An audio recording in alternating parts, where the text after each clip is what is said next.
लोकसभा में आज केंद्रीय मंत्री किरेन रिजिजू ने वक्फ संशोधन विधेयक पेश किया। इस विधेयक पर चर्चा के लिए 8 घंटे का समय रखा गया। सदन में सत्ता पक्ष और विपक्ष विधेयक पर अपने अपने विचार और सुझाव साझा कर रहे हैं।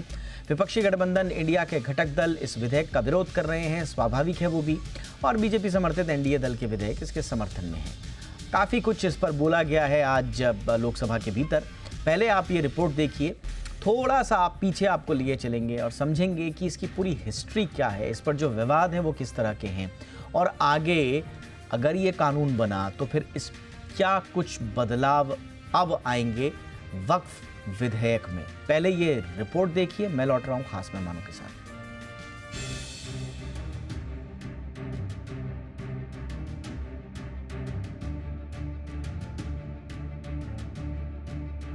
वक्फ संशोधन बिल पर सत्ता पक्ष और विपक्ष खुलकर सियासी अखाड़े में जोर आजमाइश कर रहे हैं। विधेयक लोकसभा में पेश हो चुका है। सत्ता पक्ष के नेता जहां विधेयक के पक्ष में दलीलें दे रहे हैं, तो वहीं विपक्ष का मानना है कि वक्फ संशोधन बिल को बैसाखी बनाकर सरकार इसके अधिकारों में कमी करना चाहती है, जो कि संविधान संगत नहीं है। कि ये bill ministry of minority affairs ने बनाया या किसी और दूसरे विभाग ने बनाया, ये संविधान के विरोध में नहीं है, ये आर्टिकल 26 के विरोध में नहीं है। हालांकि संसदीय कार्य मंत्री किरेन रिजिजू ने कहा कि वक्फ संशोधन विधेयक से मुस्लिम पक्षों और संगठनों को डरने की कोई जरूरत नहीं है। इस बिल का मकसद वक्फ बोर्ड में पारदर्शिता और सुधार लाना है।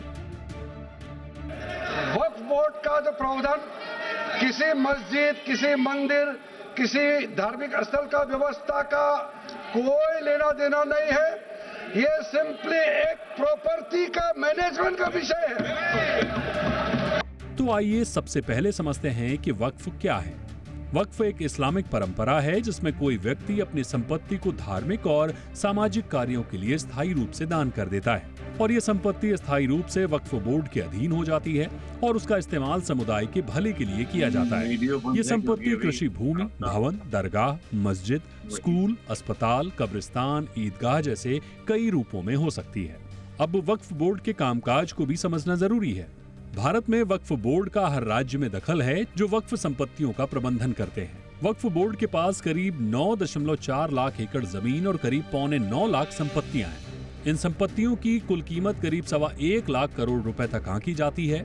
तो चलिए ये भी समझ लेते हैं कि आखिरकार सरकार वक्फ कानून में क्यों संशोधन कर रही है। वक्फ एक्ट 1995 में प्रस्तावित संशोधन का मुख्य उद्देश्य वक्फ बोर्डों के कामकाज में पारदर्शिता लाना और उनका मैनेजमेंट ज्यादा प्रभावी बनाना है। इसके अलावा वक्फ संपत्तियों का पंजीकरण और सही मूल्यांकन करना भी अनिवार्य होगा, ताकि संपत्तियों का सही तरीके से प्रबंधन हो सके। सरकार की अपनी दलीलें हैं और मुस्लिम संगठनों की अपनी दलीलें, लेकिन देश चलता है संविधान से। जाहिर है सरकार ने संवैधानिक अधिकारों का इस्तेमाल करके ही वक्फ संशोधन बिल को संसद में पेश किया है। अब ये बिल सरकार कैसे पास करती है, ये देखने वाली बात होगी। ब्यूरो रिपोर्ट, जी मीडिया। बहुत ही खास मेहमान हमारे साथ जुड़ चुके हैं। अकुश श्रीवास्तव जी हमारे साथ जुड़ चुके हैं, जाने माने पत्रकार और संपादक नवोदय टाइम्स। बहुत बहुत स्वागत है अकुश सर आपका शो पे। और हमारे साथ हैं विराग गुप्ता जी, जाने माने एडवोकेट हैं सुप्रीम कोर्ट में, और इस पूरे मसले पर कई लेख भी लिख चुके हैं आप। बहुत बहुत स्वागत है विराग जी आपका भी शो पे। अकुश सर, चर्चा की शुरुआत आप ही से कर रहे हैं। स्वाभाविक रूप से संसद के भीतर की तस्वीरें और दलीलें हम देख रहे हैं। वक्फ संशोधन विधेयक आपको लग रहा है स्मूथली इसका रास्ता तय हो जाएगा, कंसिडरिंग बहुमत बीजेपी के पक्ष में है, लेकिन जिस तरह का संसद के भीतर और बाहर इसका विरोध करने की बात कही जा रही है, इसकी आगे की राह आप क्या देख रहे हैं? बहुत बहुत आभार और धन्यवाद दीपक जी, और आभार इसलिए भी कि इस मामले में हमारे सामने जो सज्जन बैठे हैं वो बहुत ही काबिल व्यक्ति हैं और कानूनन पक्ष को बिल्कुल साफ साफ रख देंगे। लेकिन मैं राजनीतिक बात ज्यादा करूंगा, कानूनी बात इनके हिस्से में जाती है। तो जो हाल है बिल का, उसको फिलहाल लगता है कि बहुत साफ लगता है कि वो बिल्कुल साफ निकल जाएगा, रास्ते में निर्बाध रहेगा। और जिस तरीके से चर्चा हुई है, उस चर्चा का इस्तेमाल, क्योंकि अब वो चर्चा 2 घंटे और बढ़ा दी गई, रात 10 बजे तक इस पर बहस होती रहेगी और 11 बजे तक कहीं जाकर के उस पर फैसला हो जाएगा। और मुझे पूरी उम्मीद है कि ये जो बिल है उसमें भारतीय जनता पार्टी के पास जो मौजूदा नंबर है या एनडीए के पास जो मौजूदा नंबर है, उससे कहीं ज्यादा उसमें सदस्य आ जाएंगे उनके पाले में, और वो आगे की रणनीति को भी तय करेगा। और ये वक्त का बिल जो है या जो जो क्योंकि अभी राज्यसभा भी जाएगा, कल ही ऐसी संभावना है कि कल जाएगा वहां पर, तो वो बिहार के चुनाव को भी बहुत कुछ प्रभावित करेगा। आज जब बहस की शुरुआत हुई और अल्पसंख्यक मंत्री ने जब इसको शुरू किया, तो ऐसा लगा कि हाँ, बहुत गंभीर बातचीत होने वाली है। और लेकिन मुझे कहते बहुत अफसोस हो रहा है कि विपक्ष की तरफ से इस बिल को लेकर जितनी गंभीरता की जानी चाहिए, जितनी गंभीर तैयारी की जानी चाहिए, वो शायद नजर नहीं आएगी। इधर जो कांग्रेस के प्रवक्ता थे या जो अध्यक्ष थे, जो शुरुआती वक्ता थे, उन्होंने तो जरूर ठीक ठाक तरीके से असम के जो है उन्होंने बहुत ठीक तरीके से बातें पेश की। लेकिन बाद में जो सबसे बड़ी पार्टी अखिलेश यादव ने जिस तरीके से इसको हल्का बनाया और भारतीय जनता पार्टी पर आरोप लगाने लगे, भारतीय जनता पार्टी कहती है ला वो पार्टी रही है जिसका अध्यक्ष तय नहीं है, और फिर उसके बाद अमित शाह ने भी उसको जो वार किया वो सब था। लेकिन वो बहस को गंभीरता से किनारे ले गया, और उसके बाद तो कई और वक्ताओं ने ऐसा ही बयान देने की कोशिश की या दिया, जिससे हमें लगता है कि बहुत सीरियसली तैयारी होकर के ये लोग नहीं आए थे। नंबर्स पे हम जो बात करेंगे, अब जो बात चर्चा हो रही है उस पर बात करने का कोई बहुत मतलब नहीं है, क्योंकि ये बहुत साफ हो गया है कि वक्फ के अधीन जितनी जमीन है, जो लगभग 40 लाख एकड़ जमीन है और 8.5 लाख के आसपास अगर उनके पास संपत्ति है, तो उसका पूरा लाभ ये सब जानते हैं कि आम मुसलमान जिसके लिए वक्फ बनाया गया है, गरीब मुसलमान जिसके लिए वक्फ बनाया गया है, उसको उसका फायदा नहीं मिल रहा है।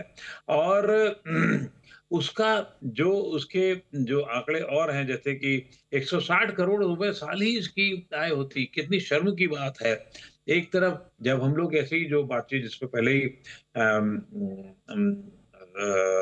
किरण रिजिजू साहब ने कह दिया था कि जो लोग कहते हैं कि रेलवे और रक्षा के बाद वक्फ के पास संपत्ति है, तो उन्होंने कहा कि साहब रेलवे और रक्षा तो देश की जमीन है, लेकिन वक्फ की जमीन की तुलना आप कैसे कर सकते हो? 160 करोड़ मात्र, कहाँ लाखों करोड़ की बात रेलवे और रक्षा का तो खैर रुपए से लेना देना नहीं होगा, लेकिन कहाँ ये बात होती है और कहाँ ये रक्षा का भी देख लीजिए। रक्षा में जो अभी काम हो रहे हैं वो भी 1 लाख करोड़ से ज्यादा के हो चुके हैं, जो बिजनेस की बात होती है। तो वो ना करके आप बहुत हल्की सी बात, उसको काउंटर करने की जगह बहुत हल्की सी बात की गई। कि आप कह रहे हैं कि संसद के बाहर जो विपक्ष जिस तरह से मुखर है, वो जो होमवर्क है, वो जो ठोस आधार पर अपनी दलीलें, अपने पक्ष विद फैक्ट्स एंड डेटा रखनी चाहिए, वो संसद के भीतर आपको नहीं दिखाई दे रही है? नहीं रखा। Absolutely right sir. मैं विराग जी के पास आना चाहूँगा। विराग जी, सारी बातें यही हो रही हैं, बार बार ये कहा जा रहा है कि ये तो असंवैधानिक है, बार बार हवाला दिया जा रहा है संविधान के कई अनुच्छेदों का, अनुच्छेद 25 का हवाला दिया जा रहा है, अनुच्छेद 26 का हवाला दिया जा रहा है, 14 7वीं अनुसूची का हवाला दिया जा रहा है, अनुच्छेद फिर 21 का भी हवाला दिया जा रहा है, समवर्ती सूची जिसका मैंने जिक्र किया 7वीं अनुसूची का।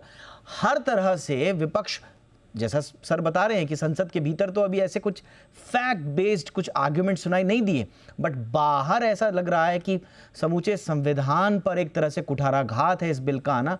थोड़ी इसकी पृष्ठभूमि बताइए, क्या वाकई में इतना असंवैधानिक है ये बिल? दीपक जी, जो हमारे पहले वक्ता हैं और देश के सबसे विद्वान और अनुभवी संपादकों में से हैं, और उन्होंने जिस संकट की बात बताई है वो सिर्फ इस कानून की बहस पर नहीं बल्कि देशव्यापी संकट है। जब हमारा चर्चा का संसद में या दूसरे फोरम में एक स्तर धीरे धीरे गिरता जा रहा है, हम तथ्यों के बजाय हम धारणाओं पर ज़्यादा चर्चा करते हैं, तो हम इन बातों को 4 नज़रिए से देखें कि अगर हम आज़ादी के बाद देखें तो सबसे पहले जब सिविल लॉ बना था और हिंदू कोड बिल बना था, और उस समय जब मुस्लिम समुदाय के लिए भी कानून बनने की ज़रूरत थी, पर उस समय नहीं बना डॉक्टर राजेंद्र प्रसाद के समय में, वहाँ से जो चीज़ें चालू हुई और उसके बाद जब शाहबानो वाले केस में सुप्रीम कोर्ट के फैसले को रिवर्स किया गया, तो ये तीसरी एक ऐतिहासिक घड़ी है। क्योंकि अब हम संविधान की बात करें तो संविधान में दो बातें बहुत ज़रूरी हैं। पहली है रूल ऑफ लॉ, कि हर चीज़ की पीछे एक विधिक प्रक्रिया होनी चाहिए, और दूसरी बात है समानता की। तो अब हम रूल ऑफ लॉ की बात करेंगे तो इस कानून में मोटे तौर पर 3 बातें आ रही हैं। पहला कि हर चीज़ का एक डेटाबेस रहेगा, पारदर्शिता रहेगी, वेब पोर्टल रहेगा। तो पारदर्शिता होना तो बहुत ही ज़रूरी बात है, सबके पास जानकारी होनी चाहिए क्योंकि इसका एक पर्पज़ है। दूसरी बात कि जो सार्वजनिक संपत्ति है, अल्टीमेटली सामुदायिक हित के लिए इस्तेमाल की जा रही कोई भी संपत्ति सार्वजनिक संपत्ति है, तो उसका सही लेखा जोखा, उसका सही ऑडिट हो उसका। और तीसरी बात कि सामुदायिक संपत्ति का एक खास तरीके से मिसयूज़ नहीं हो, उसको रोकने के लिए न्यायिक प्रक्रिया का इंटरवेंशन हो। तो न्यायिक पुनरावलोकन की किसी मामले में जो वक्फ ट्रिब्यूनल है उसके फैसले अंतिम नहीं हो, तो हाई कोर्ट सुप्रीम कोर्ट में कोई मामला जा सके। तो ये तीनों बातें इसमें दी गई हैं। तो इस लिहाज से कहीं से कोई संविधान की विरोध में कोई बातचीत तो नहीं इसमें दिखती है, ये पहली बात है। दूसरी बात कि जब अगर समानता की हम बात करें तो समानता की बात करें तो उसमें सभी लोगों को जिस तरीके से एक रिप्रेजेंटेशन देने की बात की गई है, डाइवर्सिटी रखी गई है, मुस्लिम समुदाय के जो दूसरे संप्रदाय हैं, अहमदियाँ हैं या और भी जो 3-4 संप्रदाय हैं, प्लस महिलाओं को जो रिप्रेजेंटेशन देने की बात की जा रही है, वो भी एक अच्छी बात है। अब कई बार संसद में सच्चर कमेटी की बात आती है। सच्चर कमेटी ने भी उस पर यह कहा गया था कि वक्फ संपत्तियों का अगर सही तरीके से मैनेजमेंट हो तो लगभग 12,000 करोड़ रुपए की आमदनी हो सकती है, और वो आमदनी का इस्तेमाल किस पर होगा, वो मुस्लिम समुदाय के लिए ही उसका इस्तेमाल होगा। तो मुझे लगता है कि ये एक प्रोग्रेसिव लेजिस्लेशन है। पर दिक्कत वहाँ पर आती है जिस बात को अक्कू साहब ने बोला था कि जो हमारी बहस से एक ध्रुवीकरण हो रहा है, ये सरकार की जिम्मेदारी है कि एक प्रोग्रेसिव लेजिस्लेशन को धारणाओं के आधार पर, दुष्प्रचार के आधार पर ध्रुवीकरण का माध्यम नहीं बनाया जाए। ये एक बहुत ज़रूरी बात सरकार के लिए है। सरकार के लिए एक और भी दूसरी ज़रूरी बात है कि जब पूरी दुनिया में एक AI के रेगुलेशन की बात चल रही है, जब पूरी दुनिया में ट्रंप के टैरिफ की बात चल रही है, भारतवर्ष में गूगल टैक्स जो 2016 में लगाया गया था उसको ख़त्म करने की बात चल रही है, तो हम जब 21वीं सदी में 2047 के विकसित भारत की बात कर रहे हैं, तो हम निश्चित तौर पर हम इस तरह के कानून बनाएं। लेकिन क्या इस तरीके के बिल में हम जब चर्चा करते हैं तो क्या इसके पीछे ये मकसद तो नहीं है कि हम प्रोग्रेसिव जो आज के करंट टॉपिक्स हैं उनको डाइवर्ट करने का तो प्रयास नहीं कर रहे हैं? ये दूसरी महत्वपूर्ण बात है जिस पर ध्यान देना है। और तीसरी सबसे महत्वपूर्ण बात है कि जब उत्तराखंड में यूनिफॉर्म सिविल कोड बना और उसको बनते बनते उस पर चर्चा हुई, लेकिन नियम फिर नहीं बने। नियम बने, उसको लागू करने के बाद वो हाई कोर्ट में आ गए।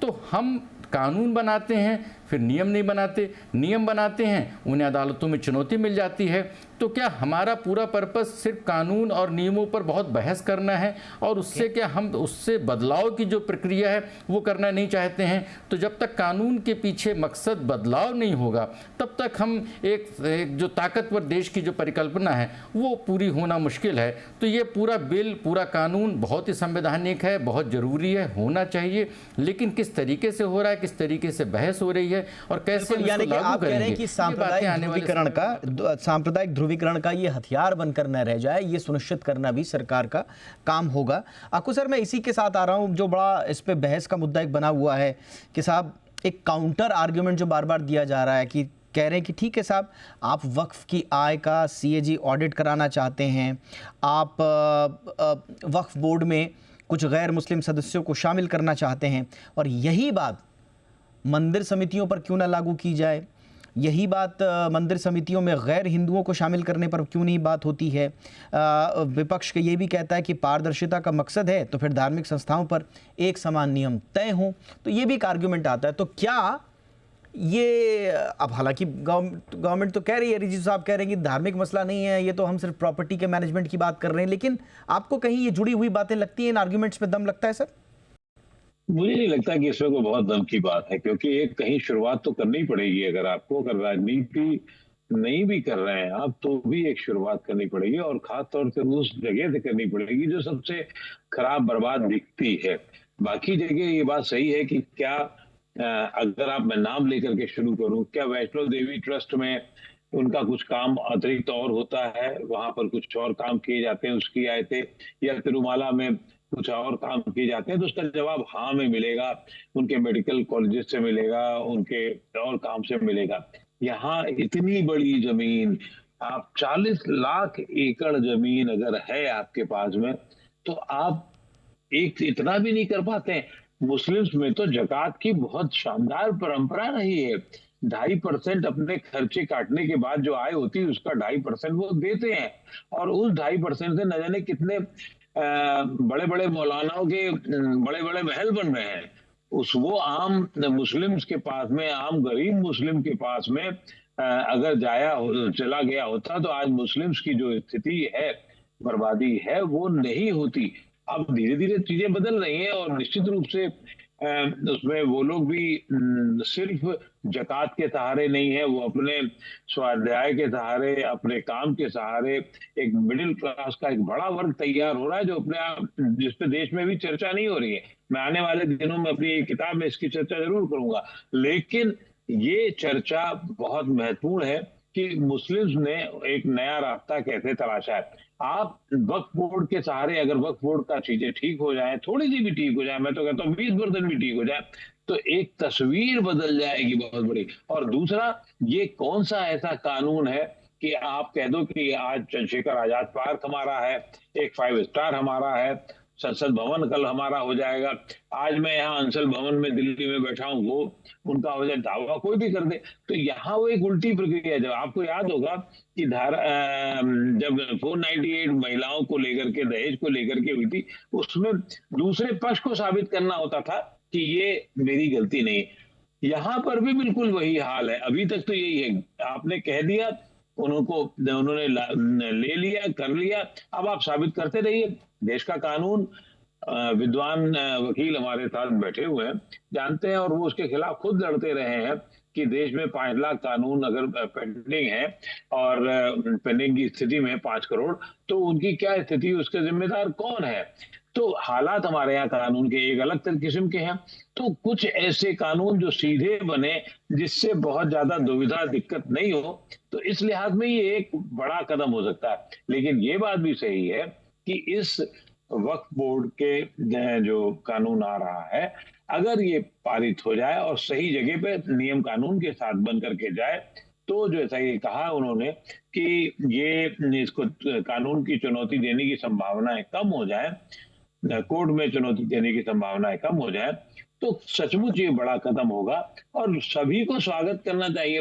महिलाएं होंगी तो क्या नुकसान हो जाएगा, और दूसरे धर्म के हो ना हो, मुझे उस पर कोई बहुत आपत्ति नहीं है, लेकिन महिलाएं हों, बोहरा समाज के लोग हों, पसमंदा समाज के लोग हों, सब, सिर्फ ऐसा नहीं है कि बड़े बड़े मुस्लिम्स के जो 200 परिवार जिसे कहा जाता है, जैसे कि कानून में कहा जाता है कि जो जस्टिस बनते हैं या सुप्रीम कोर्ट, हाई कोर्ट के, वो 200 परिवार में ही है। उसी तरीके से वक्फ बोर्ड के बारे में भी कहा जाता है कि यहाँ जो मेन पदाधिकारी होते हैं, वही उनके बच्चे, उनके भतीजे, वही हमेशा पिछले 100 सालों से हम देख रहे हैं, जब से 2013 से। बट अकू सर, मैं इससे पहले कि मैं इससे पहले कि विराग जी के पास जो, मैं संक्षेप में आपसे समझना चाहूँगा कि बार बार ये कहा जा रहा है कि साहब इससे एक नए दौर की तरफ हम कदम रख रहे हैं, पुराने कानून हो गए, हम कानूनों की समीक्षा कर रहे हैं, बट कुछ प्रावधान ऐसे हैं जिनमें लगता है कि अनावश्यक जटिलताएं कहीं ज़्यादा हम बढ़ा तो नहीं देंगे। अब ट्रिब्यूनल के फैसलों को हाईकोर्ट में चुनौती देने का प्रावधान क्या विवादों को लंबा नहीं खींचेगा? ये जो मौजूदा जो वक्त ट्रिब्यूनल है, उसकी प्रभावशीलता को क्या ये कमज़ोर नहीं कर रहा है? वो पहले से समाधान के लिए जब बना हुआ है तो फिर आप इसको आगे क्यों लेकर जाना चाहते हैं? इसी तरह से वक्फ की आय पर सीएजी ऑडिट के प्रावधान की बात करी है, तो एक तरह से आप और सरकारी नियंत्रण बढ़ा रहे हैं। डिजिटाइजेशन की बात इसमें कही जा रही है बार बार। डिजिटाइजेशन की समय सीमा भी जो मैं देख रहा हूँ इस बिल में, वो 90 दिनों के है। अब इतनी लाखों संपत्तियां हैं, डिजिटाइजेशन का काम कैसे होगा? 90 दिनों के अंदर सारी वक्फ बोर्ड की संपत्तियों का डिजिटाइजेशन कैसे होगा? तो कुछ बातें इसमें ऐसी हैं जिसमें लग रहा है कि गवर्नमेंट भी पूरी तरह से होमवर्क करके नहीं उतर रही है।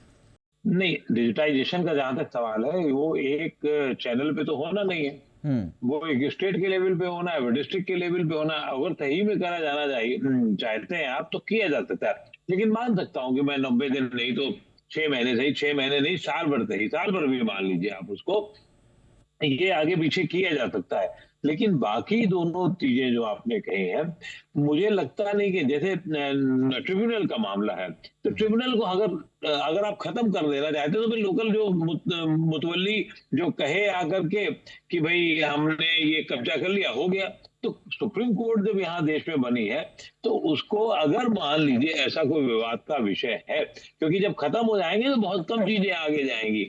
अभी तो ये है कि एक लेवल पे ही जाके मामला खत्म हो जाता है और पता नहीं क्या होता है। और जमीनें जिस तरह पिछले 10 साल में बढ़ी हैं, 21 लाख एकड़ जमीन और बढ़ गई, तो इससे आप क्या साबित होता है? इससे तो यही साबित होता है कि पूरी अनारकी व्यवस्था में चल रही है, इनकी व्यवस्था में, और ये व्यवस्था की अनारकी हाँ बिल्कुल सर आपने बिल्कुल सही कहा। मैं जरा विराग जी के पास भी आना चाहूँगा। विराग जी, एक जो थोड़ा सा क्रिटिकल पार्ट पे हम, क्योंकि सरकार अपनी तरफ से संसद के अंदर इस पे बहस चली रही है, तो इसके जो उजले पक्ष हैं वो तो समाज के सामने हैं ही। मैं थोड़ा सा इसके क्रिटिकल पक्षों पर इसलिए जा रहा हूँ ताकि हमें स्पष्टता ज़्यादा मिल पाए। और इसमें एक जो महत्वपूर्ण पक्ष ये है कि सरकार भी बार बार कह रही है कि वक्फ में भ्रष्टाचार और कुप्रबंधन है। कोई ठोस आंकड़े ऐसे भी सरकार ने कोई पेश नहीं किए हैं।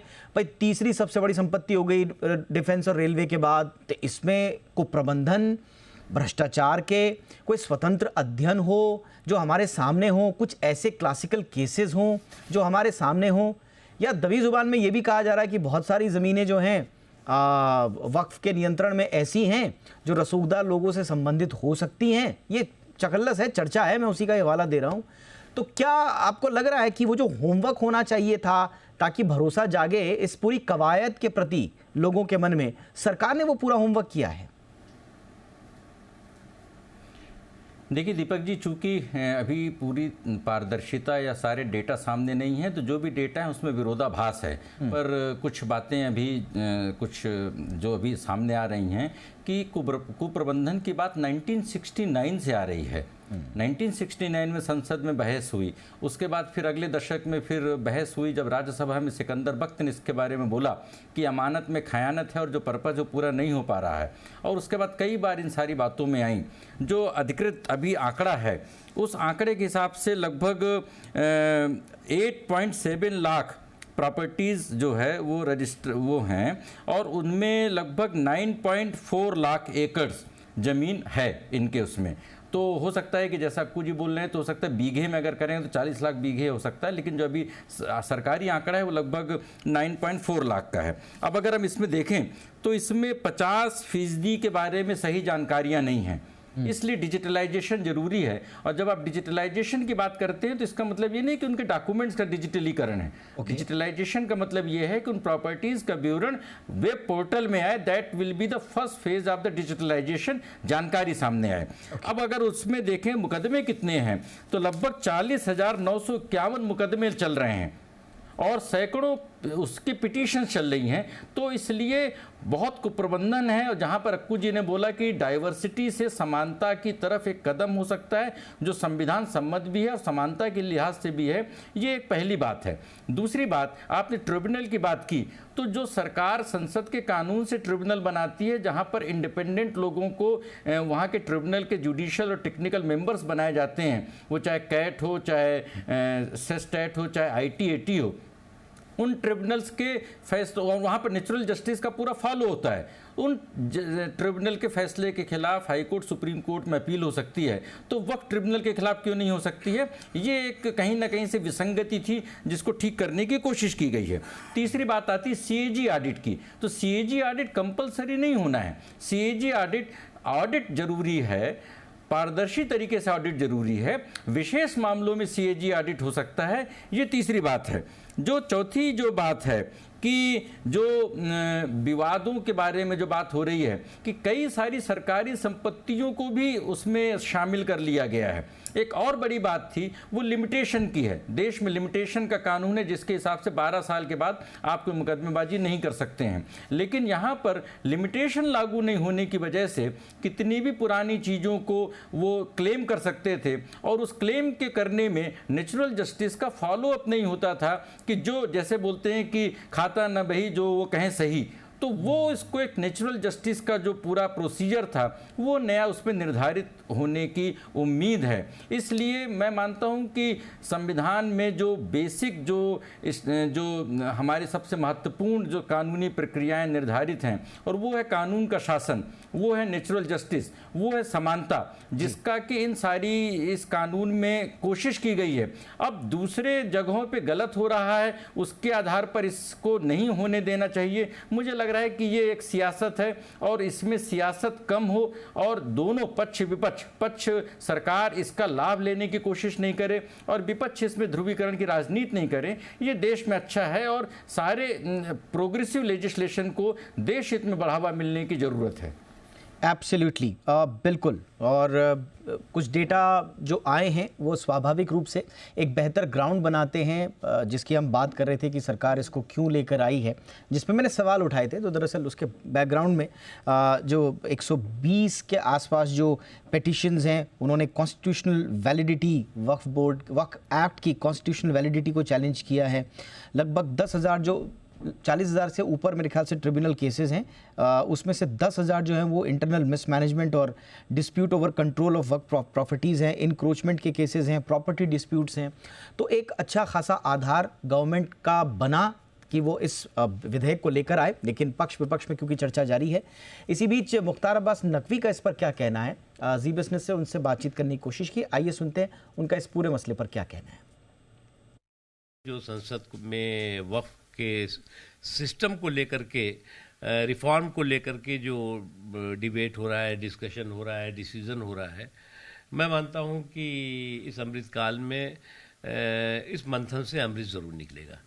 क्योंकि जो है वो एक है ना कि हम सफ़र न किसी हम नशी से निकलेगा, हमारे पाँव का कांटा हम ही से निकलेगा। तो ये जो वक्फ सिस्टम की जो तमाम तरह की बुराइयां हैं, तमाम तरह के विवाद हैं, तो ये वक्त जो है वो जो एक्ट है वो तो पार्लियामेंट का एक्ट है, कोई एक्ट ऑफ गॉड नहीं है, एक्ट ऑफ गवर्नमेंट है। तो इसलिए ये गवर्नमेंट की कॉन्स्टिट्यूशनल रिस्पॉन्सिबिलिटी है कि उसमें अगर किसी तरह की बुराई आ गई है, गंद हो रही है, तो उसको करेक्ट करें। और आप जो है वो आपका जो वक्फ प्रॉपर्टी है, वक्फ प्रॉपर्टी कोई सुपर रेवेन्यू सिस्टम का हिस्सा तो नहीं हो सकती ना, वो तो और आपकी सुरक्षा होगी, उससे और सिक्योरिटी होगी। जो अभी वक्फ बोर्ड्स हैं वो 90% तो वक्फ माफियाओं के कब्जे में है, कोई उसका रिकॉर्ड नहीं है, गड़बड़ झालों का से भरपूर है। तो इसलिए मैं मानता हूँ कि जो सुधार हो रहा है वो वक्फ के लिए जो है वो बेहतरी के लिए होगा। चलिए, तो कुल मिलाकर लगभग 8.5 लाख से ज़्यादा प्रॉपर्टीज़ हैं, 9.5 लाख एकड़ के आसपास फैली हुई, और टोटल वैल्यू अगर आप निकालेंगे तो 1.25 लाख करोड़ के आसपास की इसकी वैल्यू बनती है। इतना बड़ा ये स्पेक्ट्रम में फैला हुआ पूरा मामला है। अब लोकसभा में इसके भीतर चर्चा जारी है, इसकी परिणति क्या होगी आने वाले वक्त में ये पता चल पाएगा। लेकिन वक्फ संपत्तियों को लेकर जो बहस छिड़ी है उसके इर्द गिर्द के तमाम पहलुओं पर हमने बातचीत की हमारे खास मेहमानों के साथ। संक्षेप में कुछ कहना चाहें सर? विराग जी और अकू जी, आप भी संक्षेप में सर, 10 सेकंड में सर। सिर्फ विराट एक जी। बात ये बोलना चाहता हूँ, जो उसके सरकार की रिपोर्ट में भी है, पीआईबी की रिपोर्ट में है, उसमें कई इस्लामिक देशों का जिक्र किया गया है जिन इस्लामिक देशों में वक्फ से संबंधित प्रोग्रेसिव लेजिस्लेशन को मान्यता मिली है।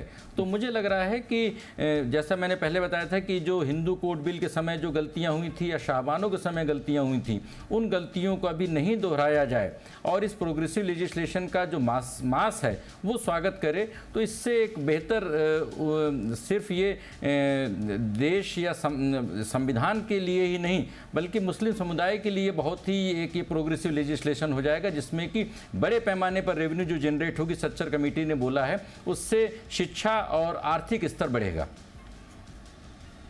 ऑल राइट, अकू जी संक्षेप में, क्योंकि एक बड़ा जो हम देख रहे थे कि गैर मुस्लिम आ जाएगा, उस पर अब अमित शाह खुद कह रहे हैं कि कोई गैर मुस्लिम इसमें नहीं आएगा, तो इसका क्या मतलब हुआ? कुछ क्या वो मतलब अमेंडमेंट कर दिया जाएगा, जो प्रस्तावित है उसको अमेंड कर दिया जाएगा और नहीं लिया जाएगा, चलिए खत्म हो जाएगी बात। तो मुझे नहीं लगता कि कोई बहुत बड़ी बात ऐसी बात है, लेकिन ये सच बात है कि अगर ये बिल पास हो गया, कानून बन गया, तो पूरी दुनिया के लिए ये एक उदाहरण होगा कि ऐसी संपत्ति वैसे भी कई देशों में तो है ही नहीं, कई देशों में इस तरीके की वक्फ का